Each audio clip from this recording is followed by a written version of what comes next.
Welcome, welcome, welcome. Another episode of CAV HQ Live. I'm your host, CAVBoss. Greetings and salutations. We're glad to have you here tonight. Hopefully we have people here tonight. We will find out here momentarily. We'll give everybody a couple of minutes to show up. Sup? How are you doing?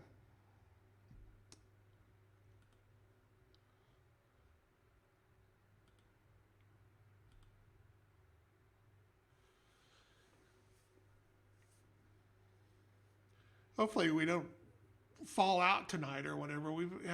It's been storming here this afternoon and this evening, so. But I'm sure you guys out in that part of the country out east probably know a little about something about storms right now.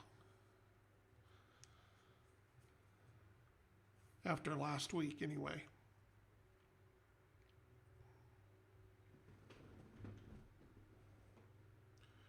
Doo, doo, doo, doo.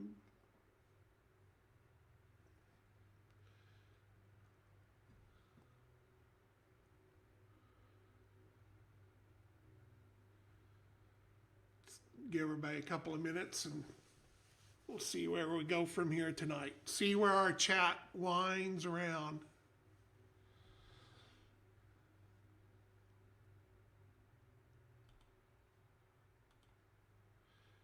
Well, that's good. We have no mountains here. We are very flat. Flat, flat, flat, flat. But that helps us in the sense that we can see it a long ways off. We don't have very often out here, we don't have night tornadoes like they have more to the east. You guys don't get nearly the number out there that we get, but it always seems like your guys' comes in the night. I guess that's because it's maybe closer to the Gulf air coming up. I don't know. I don't know what that reasoning is.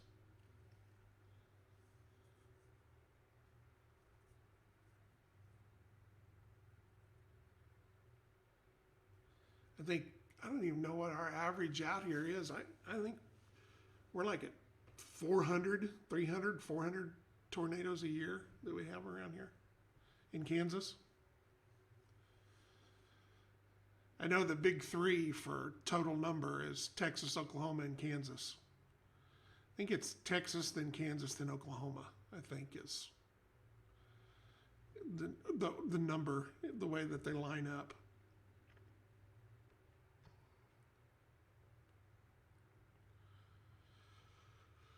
Whew, what a day, what a day, what a day. I've been making molds all day. It's a very long, arduous process. But we're trying to get the Horus and the Amit ready to go by the weekend.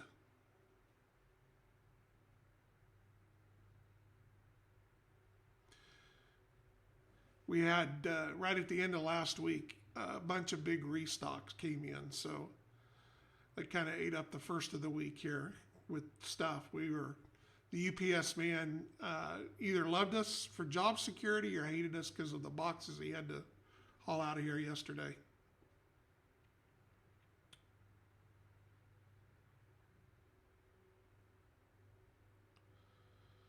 It's just, and it's weird because, we sell a crap load of CAV minis, and rule books go out every week and everything like that. It's just so spread out.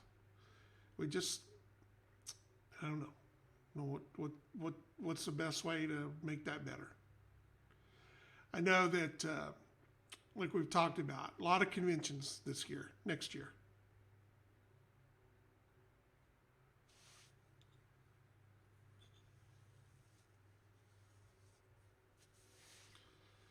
But I'm trying to get these all done. Friday is my birthday, so I know that at some point in the afternoon I'll get a surprise.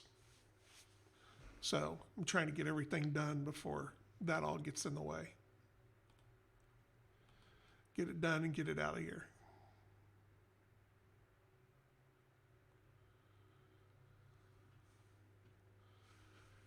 Well, thank you. Ed from Reaper called me. Let's see, on the we've talked to her 3 times this week, but he called me on the 7th to wish me a happy birthday. And I said, well, Ed, thank you. I appreciate it. I'm glad you remembered. But you're a little early. He goes, what do you mean? He said, isn't your birthday December 7th? I said, no. I said, that's Pearl Harbor. I said, my birthday is the 17th. So I said, you're 10 days early. And he's like, well, I knew it had a 7 in it somewhere. I said, well, it's a thought that counts. So I said, consider yourself already in the door. Your foot in the door. You've pre-birthdayed me.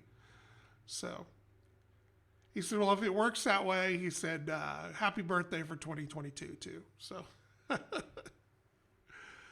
oh, hello, JS Twitch.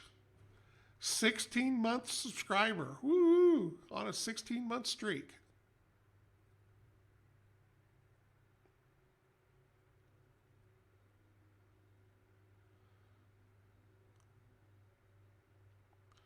How are you doing tonight? Is it as windy down there as it is here? Because we notice it's coming from your direction.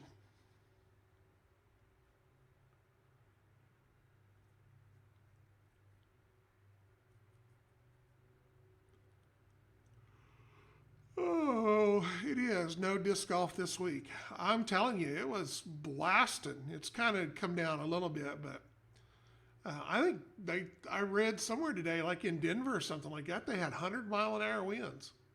I don't know that we got any 100-mile ones, but I bet we got into the 60s and 70s easy.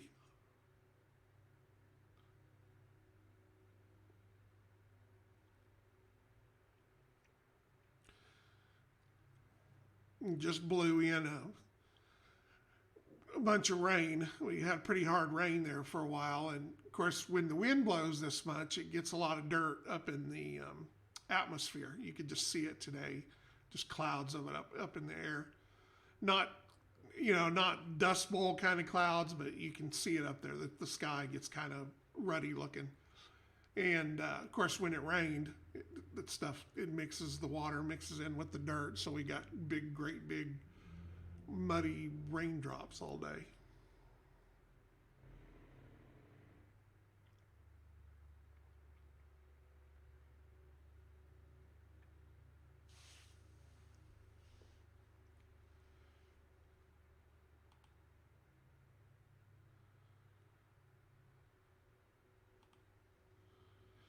All right, so what do you guys want to talk about tonight?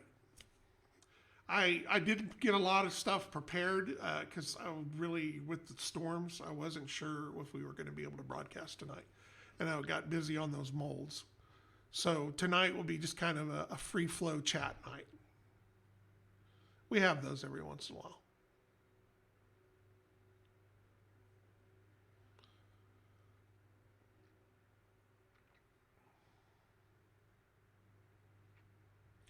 We spent the first of the week, or no, or was that over the weekend? Maybe that was this weekend.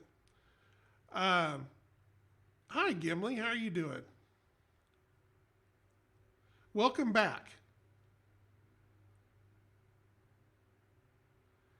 But Chris came in, and we started going over the future release list. And I knew that we had been working on models. I mean, we've showed some stuff here that we talk about and everything like that. But we have 85 models ready to go. Of course, we need to get masters on some of them, or a bunch of them still. But as far as the files and everything, they're ready to go. And I was like, wow, 85 models.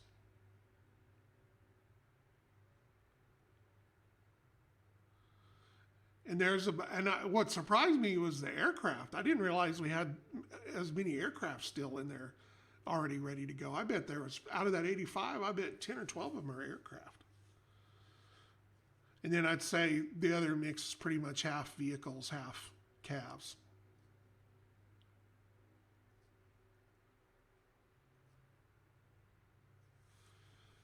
Well, tonight we're just talking stuff, talking CAV. Um, Still on track here towards the end of the month to release the rules update PDF, which will have all the errata and any changes and everything all kind of put in one area. We'll get that out there so everybody can kind of start switching in that direction and looking over it, and that way we can make any changes that we need to before it goes into final print for in the rules of engagement book. But we are trying to get all the books ready to go to the printer by March of next year. A lot of conventions coming up. So I'm hoping to get more out to the west, but right now the farthest west one we've got's there outside of Denver in Aurora. I'd like to get out to LA. I'd like to get to Phoenix, Las Vegas, big games workshop event out there, but they have a lot of other stuff too. So maybe we'll make it. A lot of it depends too on how close everything is. It's hard to do back-to-back shows, or a lot of shows get on the same weekend and everything like that. And crossing our fingers that COVID's not going to rear its head and screw everything up again. But we were talking about this some last week. Show-wise, the shows have got to go on. The shows have skipped now some shows have skipped 2 years. And I don't think they can do it. They're not going to be around anymore. And I think that's kind of the way they're looking at it is, come hell or high water, they're having their show this year or next year.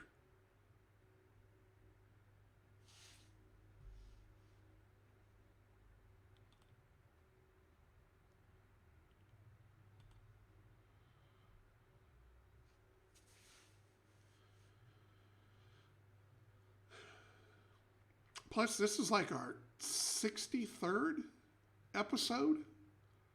So we're over. I know we've skipped some. Well, I mean, we've had 63 episodes regardless. So we have definitely been over our 1 year. I guess we should have had a special anniversary on episode 52. Can't believe we've been doing this already for over a year. Nuts.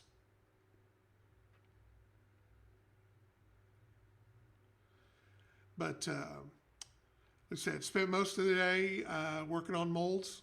We've got the dual cast version of the Amit and the Horus coming.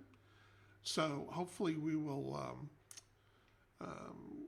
have those up this weekend for ordering. I know that Chris texted me some, I don't think I can get on here on this one. I don't think it's set up since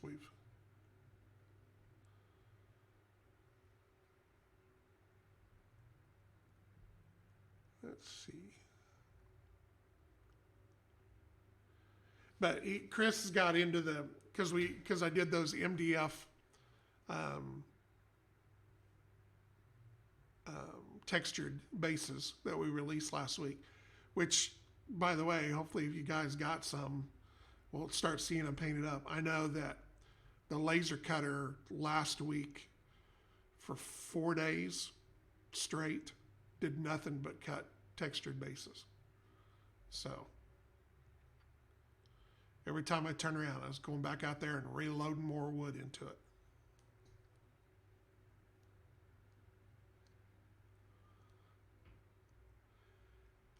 Then I am getting ready to do, and that's we'll probably get towards it maybe at the first of the year. Maybe, I don't know if I can get to it this month or not.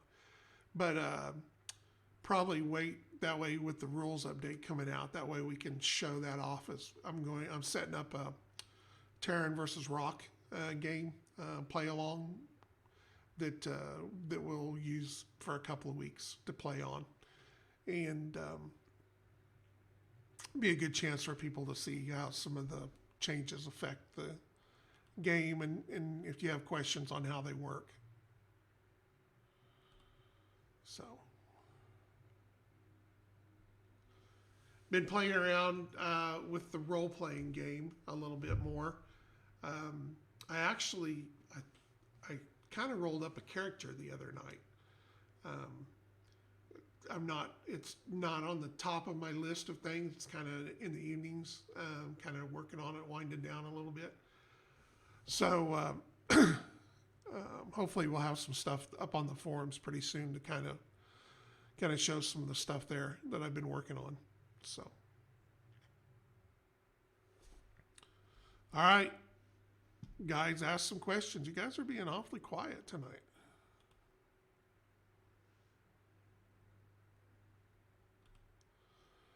I'm running out of stuff just to ramble on here.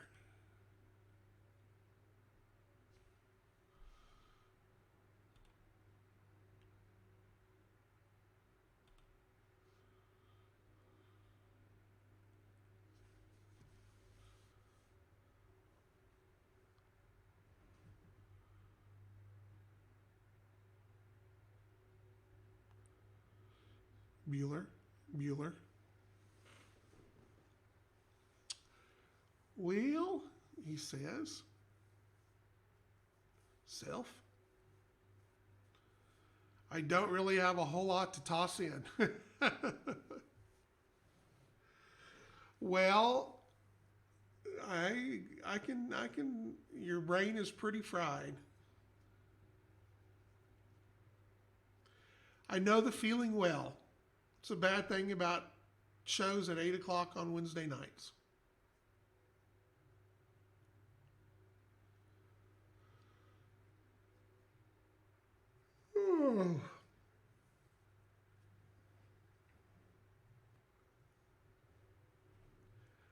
It has been unseasonably warm out here, which I'm all good for that.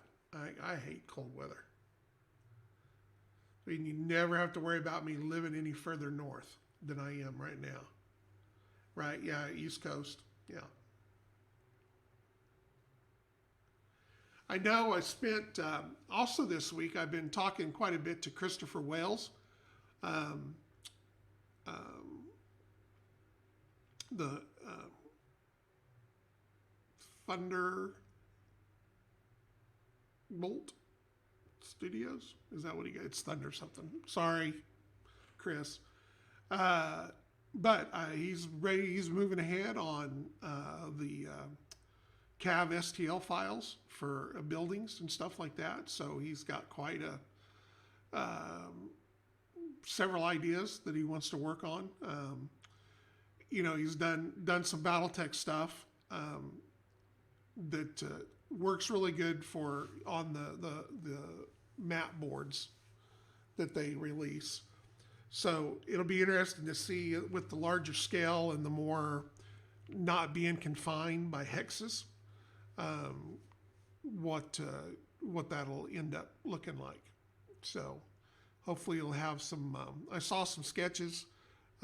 It looked pretty cool. So hopefully we'll have some stuff pretty soon to for people to look at, get some feedback on. I know that me and Chris were talking, because Chris has got he's doing some textured bases. He got it in his head to do some textured bases that we can do in, yes, Thunderhead Studios. Thank you.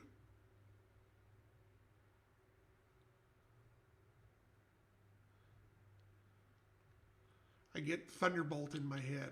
I can't help it.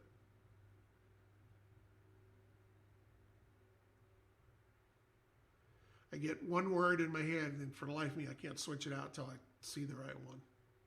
Sure, that's some misfiring of my brain.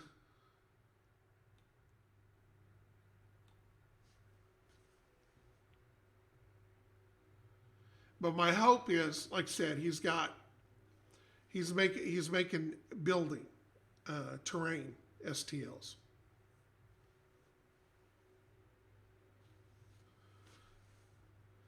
he's had it in his head that he wants to do some models down the road for like CAVs or whatever, but we've got so many models right now that it's nuts. And I have Steiger, who's done like our Warden B, and he's going to be doing they're 3D STL files. And then my hope is we'll work, kind of play off those, and some of them will be able to release as MDFs as well.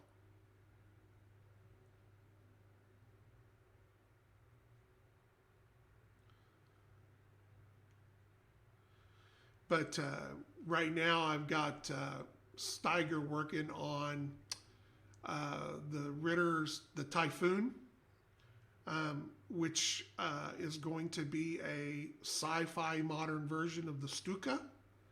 So I'm very, very excited to see what he does with that.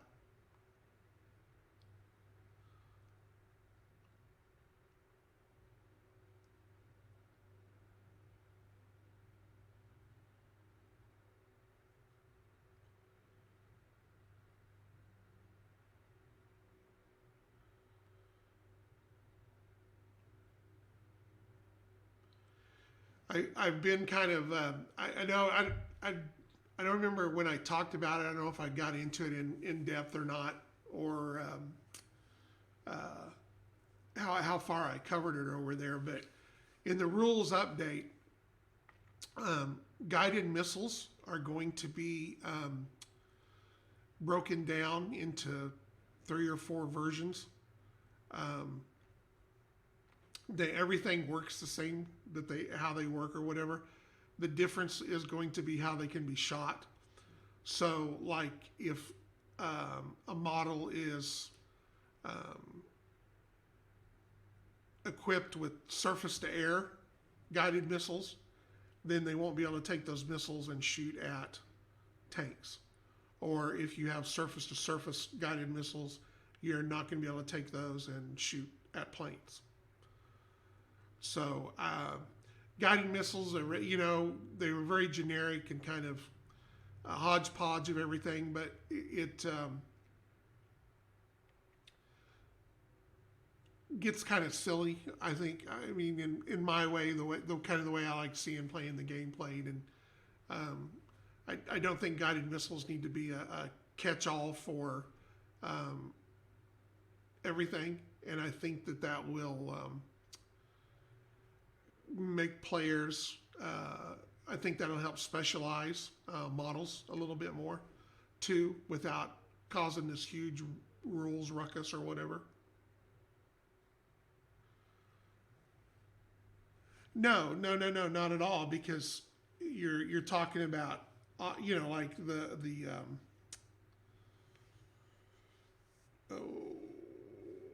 what's the name of the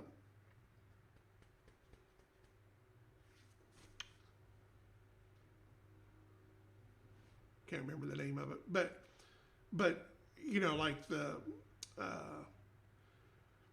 whatever the anti-air vehicle is. I can't think. There's some other new ones coming too. Like I know the Gepard is going to be a new one. The Arbalist. I'm sorry, that's what I was trying to think. The Arbalist. I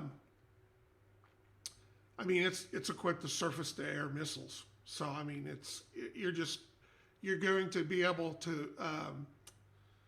You're going to have to take a vehicle or a CAV that specializes in anti-aircraft if you're wanting missiles, as opposed to being able to take something and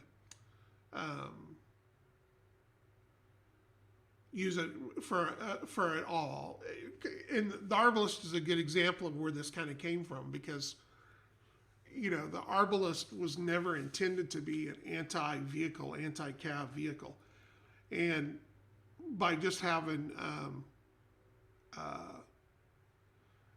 it equipped with guided missiles, it just seems kind of silly. Oh, I can shoot at the guys on the ground, I can shoot the guys up in the air. Now, there can be an argument made that, in the future, that missiles are, smart missiles and they're more and everything like that. But And that was kind of the way it was originally um, thought. In the thinking process is, oh well, they're smart missiles. They can be used against anything. But I I think for the sake of gameplay, I think that I would rather have it where models are more specialized in what they do rather than being a jack of all trades.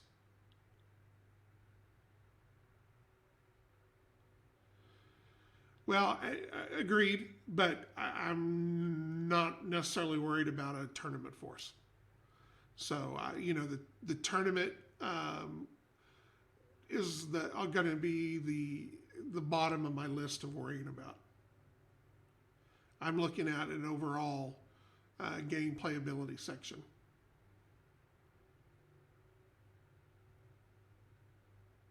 And also from the tournament side of things, you need to make sure that you are. That's where some of the dual guys come in, like the cheetah. Um,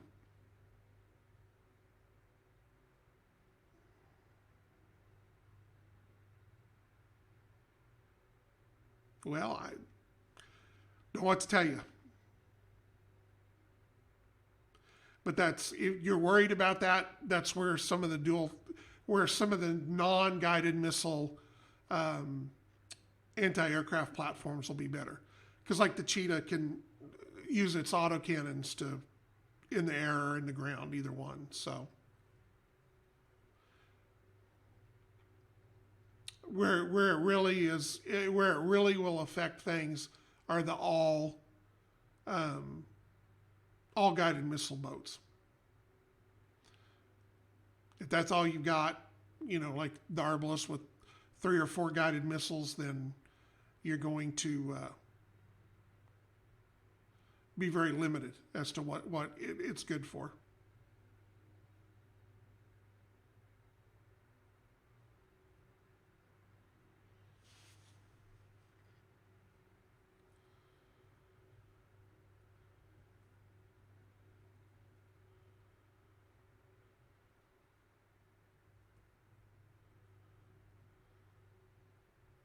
And again, at the end of the day, don't forget, I mean, everybody can shoot aircraft. So, obviously, there's things to get around if it's using nap of Earth or something like that. But um, sometimes you just have to be a little more jack of all trades with the way you design your force.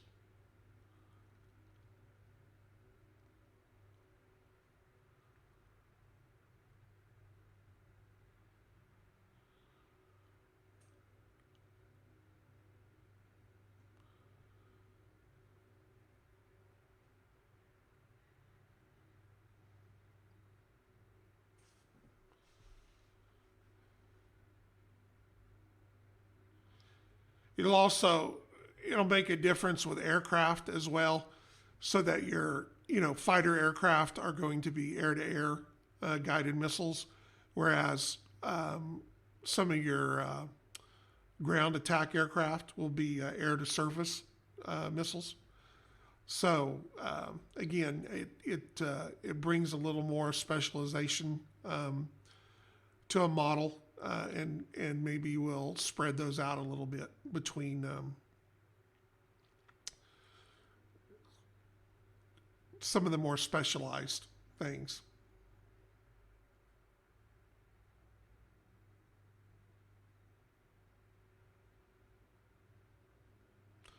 And it also opens up some interesting design possibilities down the road.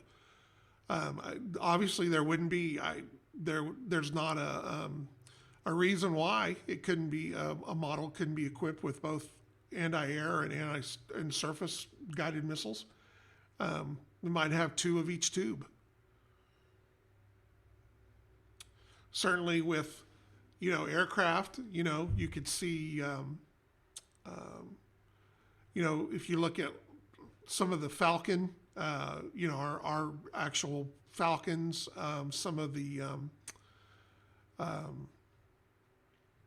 Hornet configurations, stuff like that, is, they'll carry, Mavericks, air to surface missiles under the wings, and then carry, a couple of sidewinders out on the wingtips for those little times that they need them.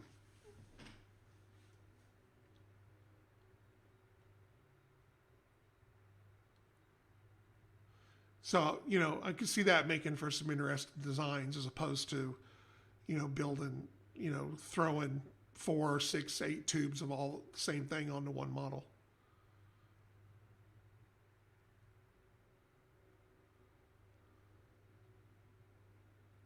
I could see too, that could be something unique to some models too. That maybe like the Reaper or the Silverback could be dual capable. So just like if you're using alternate ammo for artillery or something like that, you could beforehand.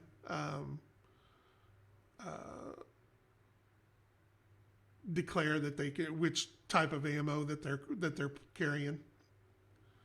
So, and that could be, at the beginning of the game, once people show what they've got or whatever, something like that. They could always, you've got aircraft. I've got this guy. I'm loading him out with air-to-air missiles. So.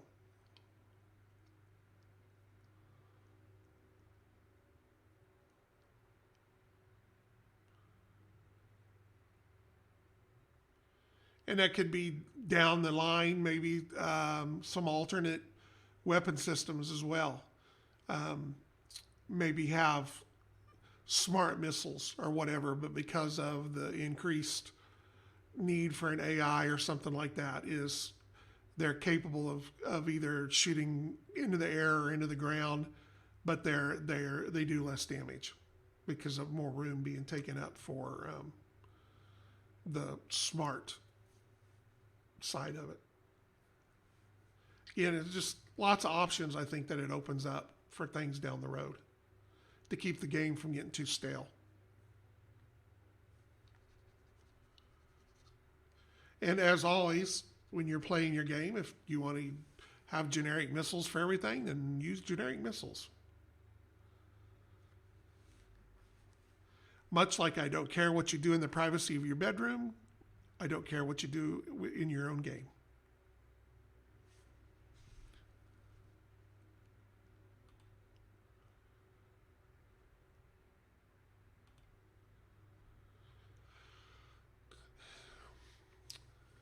Plus, you would think with everything going on and it's kind of getting cold in places and stuff, we'd start seeing some more painted stuff showing up. I notice it's been pretty quiet on some of the lately. Nobody putting anything new up they painted. I've been playing around working on my Terran Force for the play along game, so I've been kind of working on it a little bit here and there. Guess I can put up a work in progress picture.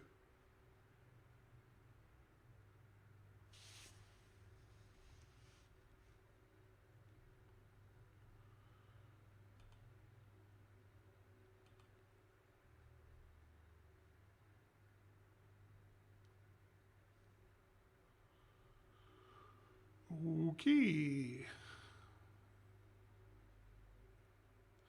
Conversation killer. The MDF, I am working on some new MDF files. I've been kind of sketching around. I'm going to take the CAV bay that I built for the interior of my pyramid base. I'm working on an outside for it. So that's one of my future upcoming kits. Also working on kind of walls for building a field fortifications or whatnot, where everything locks together and it's able to be expanded, or if you want a small base, if you want a large base, if you want to have steps for firing from, stuff like that. That I am getting those ready. So right now, of course, the interior of the CAV bay is already done, but sketching up some stuff for those. Those are my two main ones that I want to work on next. I don't know if anybody caught the conversation on the forums the other day, just when you're talking about building buildings and setting up the boards and everything like that. 10 millimeter is a good scale, and it's like anything else. When you're actually building a building, you can't really make a real building. You can do it right level wise, but sometimes you have to kind of watch the footprint side of things if you tried to be accurate. I measured out what the footprint of the Empire State Building would be in 10 millimeter scale. And I think it worked out to be in like 24 inches by 12 inches or something like that. I have to go back and check on the forums.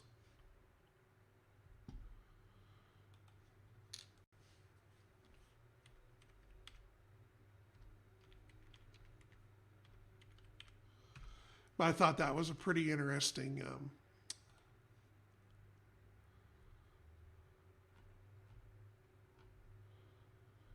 let's see here.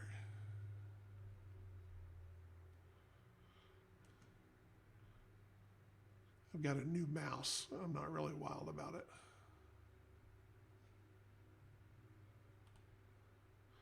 Know why they have to keep changing their designs.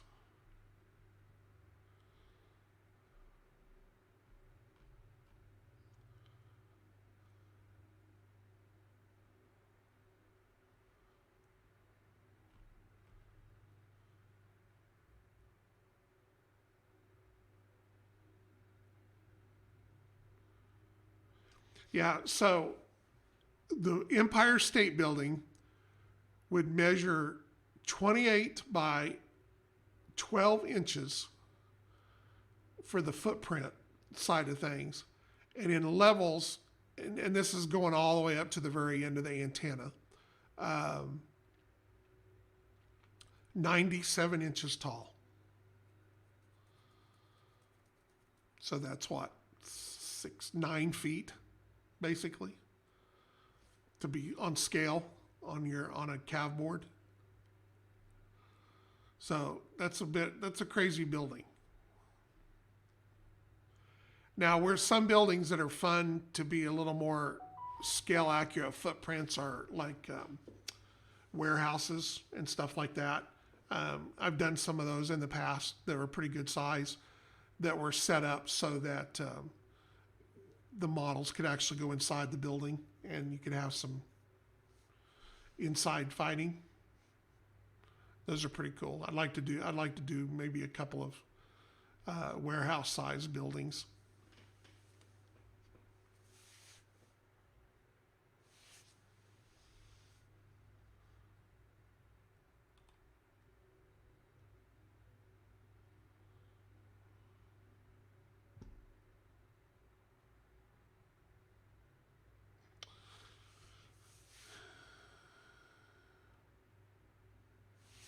Well, I guess I've run everybody off. They didn't like what they heard. But, and Dave, by the way, your buildings, your little power station and everything like that, I thought were super, super cool. They turned out really, really good.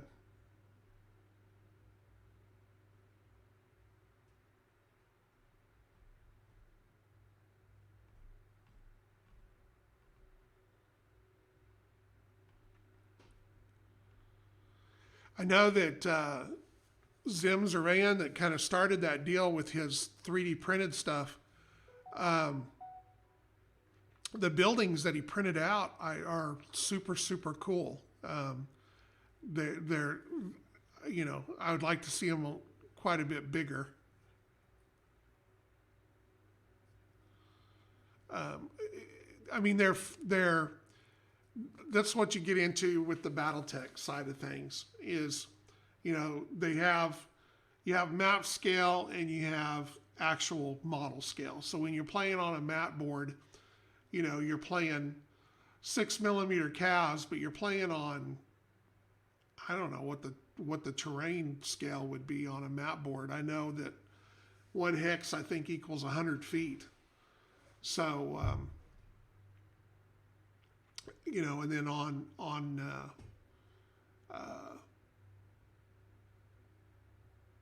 their model scale, you know, 1 inch is 15, 20 feet.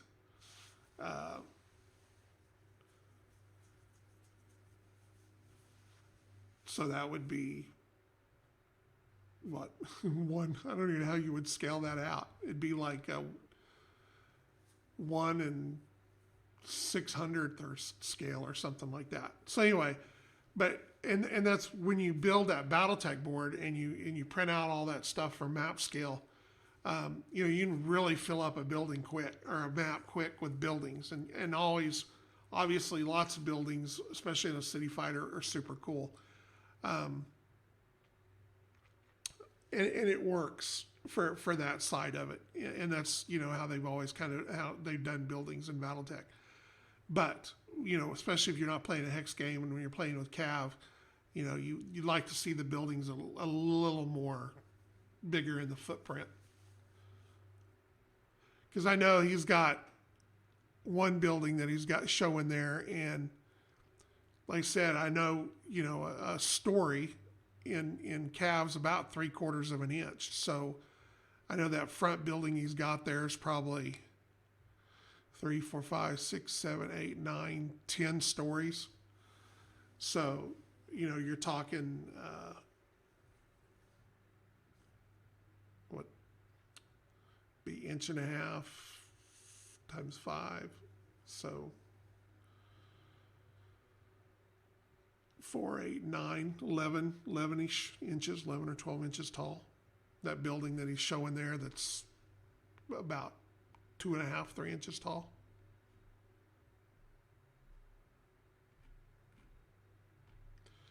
But that's just me being a scale Nazi.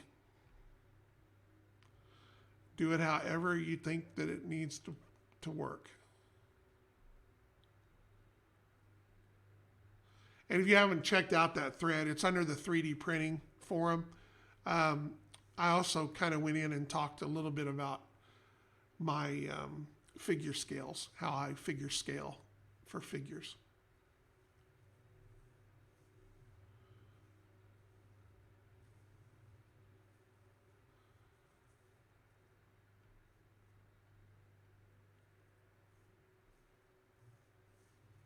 You know, in the grand scheme of things, you know, if you use old style scale, you know, where the average person was 5'3" or whatever, you know, 10mm comes out to around at 1 1/50. But you know, I'm not big on that. To me, when you talk about 10mm scale, anytime you're using a millimeter as opposed to, you know, 1/10 or something like that, is you're talking a human figure measured from the bottom of foot to either the eye level or to the top of the head. I think pretty much anymore everybody's pretty much eye level. I know I am. So, you know, if you talk about a 10mm figure, that figure needs to measure from the bottom of foot to their eye level 10mm. And no matter what scale you think it is, whether it's 1 1/50th, 1 1/80th, 1 1/10th, whatever, that 10mm from the bottom of the foot to the eyeball on infantry needs to be how tall those figures are. Then that's where the rest of the scale can go nutty, because now are you talking a 5'3" guy or a 5'9" guy or a 6 foot tall guy?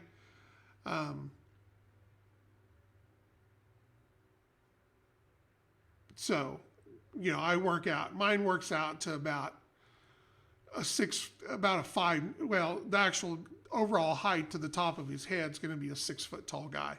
That puts his eye level at about 5'9" ish.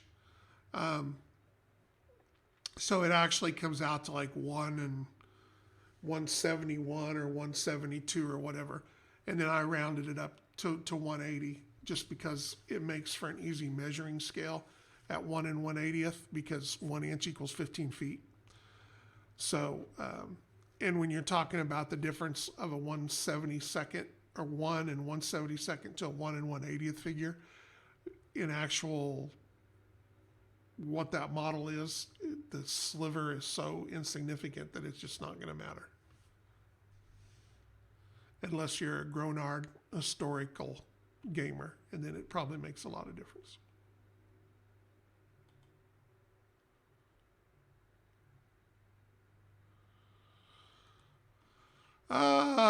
Tornado warning issued for parts of western Wisconsin. So if you live in western Wisconsin, you could be under a tornado warning. So pay attention.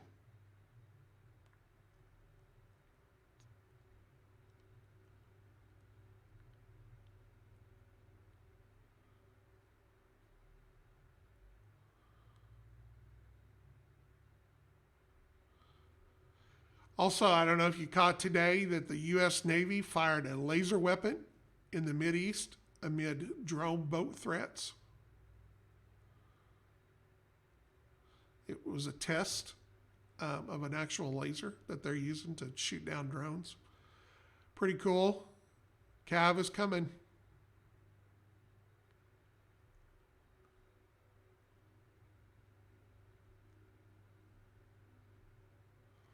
See what else is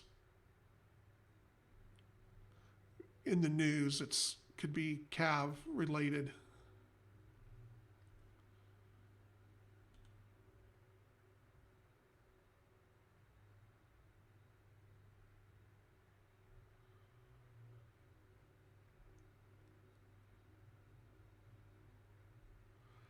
That's something I never thought I'd hear. Well, which part?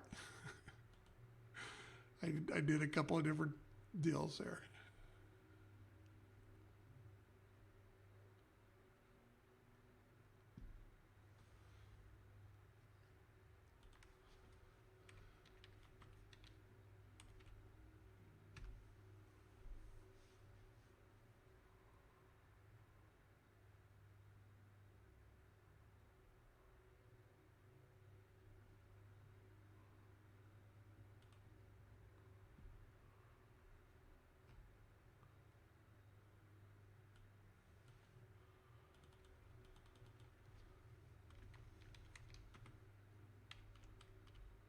Oh, the laser. Yeah.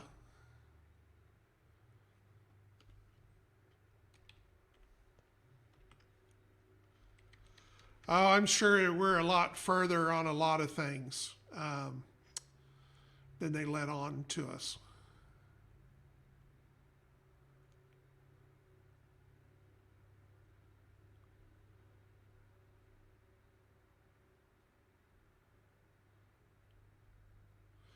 New U.S. Army laser machine gun fires bullets of light.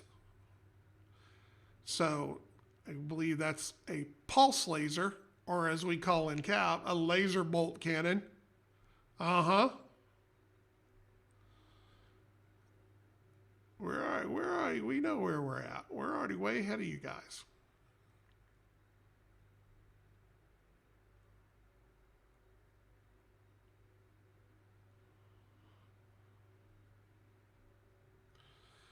Laser is the big, I was looking here at latest military tech, and everybody talking about the lasers.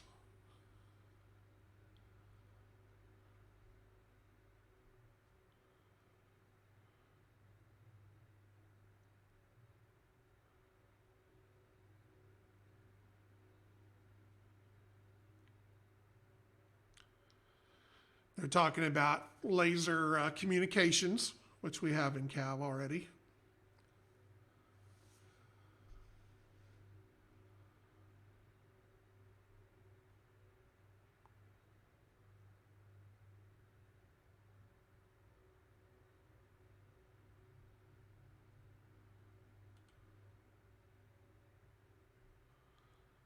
course, the latest thing they're all on about are the hypersonic weapons, missiles.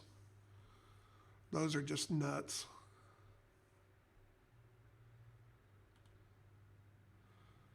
That's one of those that probably shouldn't be made.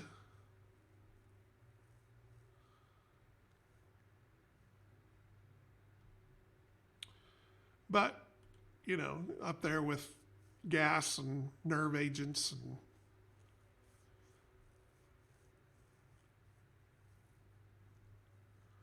everybody has a missile that they can hit each other in 30 seconds or whatever is going to make a lot of people nervous.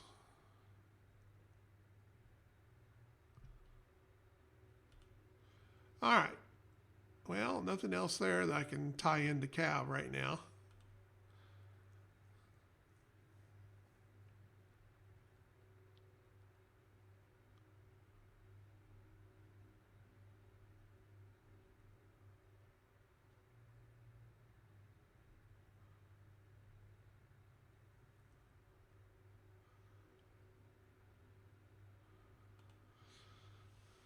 All right.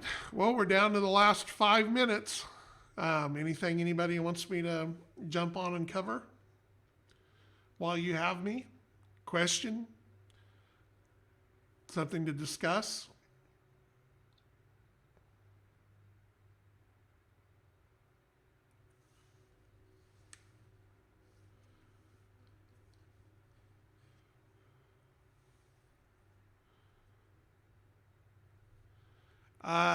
Right now, GeekisCon out in Denver is confirmed. Adepticon is 95% confirmed. Does that count?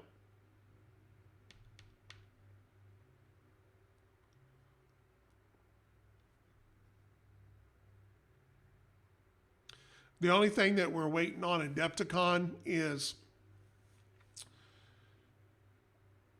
we did not book our table back in 20, right? Because I had a feeling that the COVID and everything was getting in the way. Well, unfortunately, they went ahead and booked up the entire convention table-wise and then didn't have the show. So Reaper has a multiple booth area, and they are not going to have as large of a booth presence next year, for various reasons.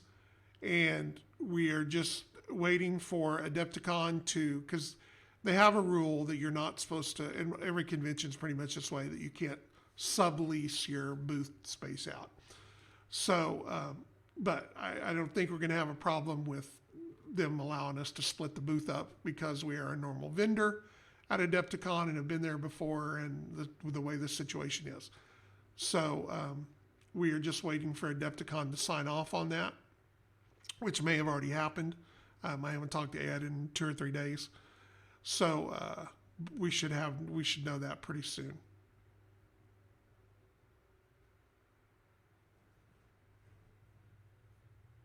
But those are the only two that stuff has been signed and money has been exchanged on.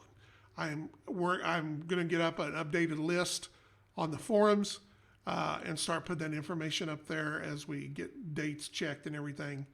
A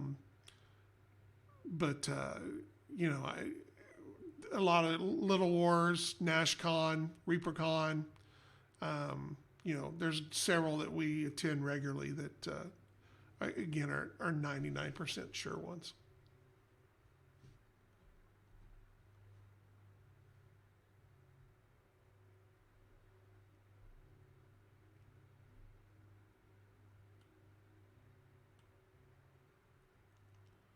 My plan is, what did I tell Sue Ellen the other day? 12. I want to do at least 12 shows next year. So a show a month. It won't work out that way because of the way things are scheduled. So some months we may have 2 shows, but that's my plan. I'd like to do at least 12 shows.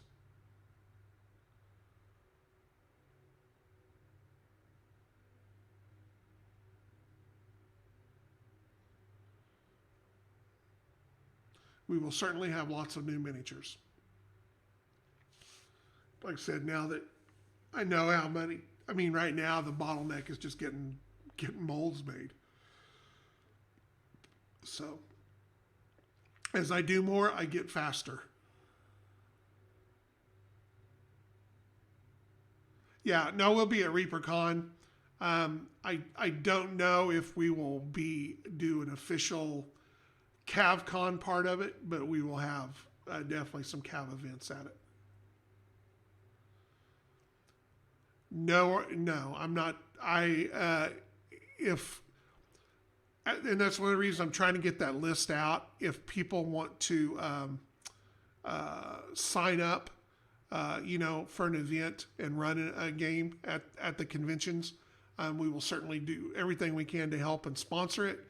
But in the past, I have tried to do all 3, and actually 4 with the pain and take, and I'm not going to do that. I am. It's just too much, especially if we do multiple cons in a month. So, if we're coming to an area that you're at a show that you want to be there, we'll be making announcements about that. So hopefully we can get some players to pick up the slack and be able to actually sign up and run an event at the conventions. So don't know about Origins. I'm kind of on the fence about Origins, but we'll see. All right, guys, and Gimli, don't worry. Hopefully, I know real life gets in everybody's way, so hopefully you'll get a chance to make it to ReaperCon this year. All right, guys, it's 9 o'clock. I'm going to call it a night, and as always, if anything comes up, chat at me on Facebook, hit me up on the forums. Yeah, we did Origins when's the last time we did Origins? Did we do Origins in 2019? Either 2018 or 2019. But I know we're trying to do CincyCon out there, which is in Cincinnati. So that'll be close as well.